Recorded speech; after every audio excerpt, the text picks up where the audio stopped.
ഹേ സിനിഫൈൽസ്, അപ്പോൾ എല്ലാവർക്കും എൻ്റെ ചാനലിൽ സ്വാഗതം. ഇന്ന് നമുക്ക് വിജയെ പറ്റി സംസാരിക്കാം. 2026 നമ്മുടെ അണ്ണൻ തന്നെ തൂക്കിയിരിക്കുകയാണ്. അപ്പോൾ എന്തായാലും 2026 CM നമ്മുടെ വേറെ ആരും തന്നെ ആയിരിക്കില്ല, നമ്മുടെ വിജയ് തന്നെ ആയിരിക്കും. അപ്പോൾ നമ്മുടെ ജനനായകൻ ഡയറക്റ്റ് തന്നെ അപ്രൂവലിന് കൊടുക്കുന്നതായിരിക്കും.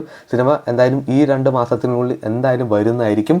അപ്പോൾ 2 വർഷം മുന്നേ സ്ഥാപിച്ച ഒരു പാർട്ടിയുടെ ഒരു വിളയാട്ടം തന്നെയാണ് നമ്മുടെ ഈ 2026 കണ്ടത്. കാരണം ആ പാർട്ടിയിലെ ഒരു മെമ്പറിനെ പോലും നമുക്ക് ചിലപ്പോൾ അറിയില്ലായിരിക്കും. പക്ഷേ അത്ര പെട്ടെന്ന് തന്നെയാണ് ആ പാർട്ടി ഗ്രോ ചെയ്തത്. അതിന് പിന്നിൽ ഒരൊറ്റൊരു പേജിലുള്ള നമ്മുടെ ജോസഫ് വിജയ് ചന്ദ്രശേഖർ. അപ്പോൾ ഇനി ഇങ്ങനെ ഒരു നടൻ പിറക്കുമോ നമുക്ക് അറിയില്ല. കാരണം അത്രത്തോളം ഓറയും അത്രത്തോളം പിന്തുണയുമുള്ള ഒരു നടനാണ് നമ്മുടെ വിജയ്.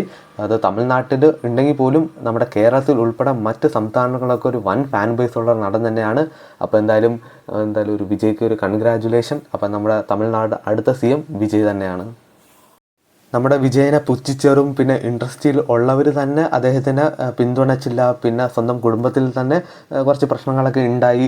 അപ്പോൾ ഇത്രയും പ്രശ്നങ്ങളൊക്കെ മാറ്റി നിർത്തി ഇത്ര മാത്രം വിജയം നേടണമെങ്കിൽ അത് വിജയിനുള്ള ഫാൻ ബേസ് എത്ര വലുതാണെന്ന് നമ്മൾ അറിയണം. കാരണം എല്ലാ വിമർശകർക്ക് ഉള്ളൊരു മറുപടി തന്നെയാണ്. അപ്പോൾ എന്തായാലും വിജയ് വൻ ഒരു വിപ്ലവം തന്നെ, നല്ലൊരു മാറ്റം തന്നെ നമ്മുടെ തമിഴ്നാടിന് ഉണ്ടാവട്ടെ.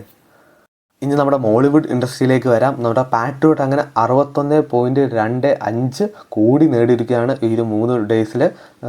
ഒരു ബിഗ് ബഡ്ജറ്റ് ചിത്രത്തെ വെച്ച് ഇതൊരു കുറവാണ്. എന്തായാലും 100 കോടി എത്തുമോ ഉള്ളത് സംശയമാണ്.